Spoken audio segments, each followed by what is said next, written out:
All India Congress committee ఇచ్చిన programme మేరకు నిన్న అన్ని డిస్ట్రిక్ట్ హెడ్ క్వార్టర్ల ఈ డిమానిటైజేషన్ గురించి, నోట్ల రద్దు గురించి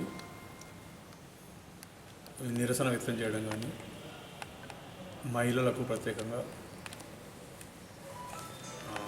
పేదవాళ్లకు, ఎవరైతే నోటు రద్దుతోటి దెబ్బతిన్నారో వాళ్ళందరికీ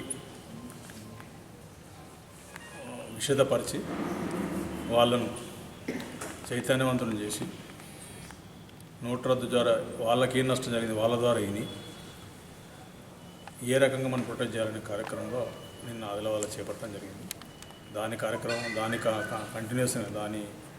కంటిన్యూస్గానే ఇక్కడ ఈరోజు ప్రెస్ మీట్ ఏర్పాటు చేయడం జరిగింది. ఇది వచ్చే 6 మాసాల వరకు ఈ నోట్ల రద్దు మీద, నోటు రద్దు సమస్య పరిష్కారం అయ్యే వరకు Congress party, all India Congress party పేదల పక్షాన, రైతుల పక్షాన, రైతు కూలీల పక్షాన, కార్మికుల పక్షాన, తర్వాత మహిళల పక్షాన, ఎవరైతే నోటు రద్దుతోటి ఇబ్బందులు పడ్డారో వాళ్ళందరి పక్షాన ఉండి పోరాటం చేసి ఈ సమస్య పరిష్కారం వరకు వాళ్ళ వెంబడి ఉండి పోరాటం చేయడానికి నిర్ణయం తీసుకోవడం జరిగింది. దాంట్లో కార్యక్రమాలు బాగానే కంటిన్యూస్ మేము కార్యక్రమాలు చేసుకుంటూ పోతాం. బ్యాంకులు వేసుకున్న నీ డబ్బులకు నీకు గ్యారంటీ లేకుండా చేసిండు. బ్యాంకులు వేసుకున్న డబ్బులు నీకు ఎప్పుడొస్తాయో నీకు తెలియని పరిస్థితి అలా. ఆ పరిస్థితిలో జనాలు నెట్టి దాదాపు ఈ క్యూ లైన్లో నిలబడి 150 మంది చావుకు 150 మంది ప్రజలు, దాదాపు 25 మంది బ్యాంకు ఉద్యోగులు చావుకు కారకుడైంది ఆయన. దానికి కాంగ్రెస్ పార్టీ డిమాండ్ చేసిందంటే ఆ 150 మంది ఎవరైతే చనిపోయినరో దేశం మొత్తం మీద వాళ్ళందరికీ 25 లక్షల కాంపెన్సేషను, దాంతోపాటు ఒక ప్రభుత్వ ఉద్యోగం వాళ్ళ కుటుంబంలో ఖచ్చితంగా ఇవ్వాలని, అదేవిధంగా బ్యాంకు ఉద్యోగులు కూడా ఇవ్వాలని మీ ద్వారా మోడీ గారిని డిమాండ్ చేస్తున్నాం.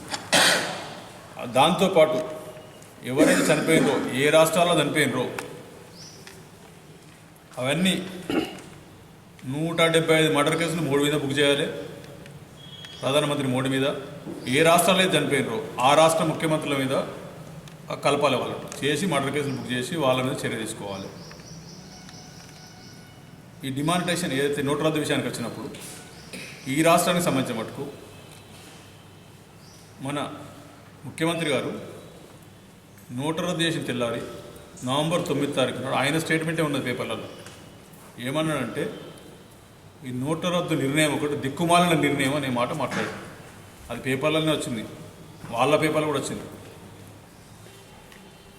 ఢిల్లీకి మోడీ మరి ఎందుకు పిలిచిండో కానీ పిలిచిండు, కేసీఆర్ గారిని పిలిచిన తర్వాత వచ్చిన తర్వాత టోటల్ యూటర్న్ తీసుకొని నోట్ల రద్దు నిర్ణయం మంచిది, క్యాష్లెస్ ఎకానమీ కావాలి, డిజిటల్ ఎకానమీ కావాలి, ప్లాస్టిక్ ఎకానమీ కావాలి అని చెప్పి కొత్త మాటలు చెప్పి జనాలందరినీ అయోమయంలో గురి చేసి, ఇబ్బందులకు గురి చేసి, ఏ రకమైన పరిస్థితి లేకుండా చేసి, అనాలోచితంగా చేసి నిర్ణయాలను ప్రజలందరినీ ఇబ్బందులు పెడతాం. కాబట్టి ముఖ్యమంత్రి చర్యలను కూడా మేము ఖండిస్తాం.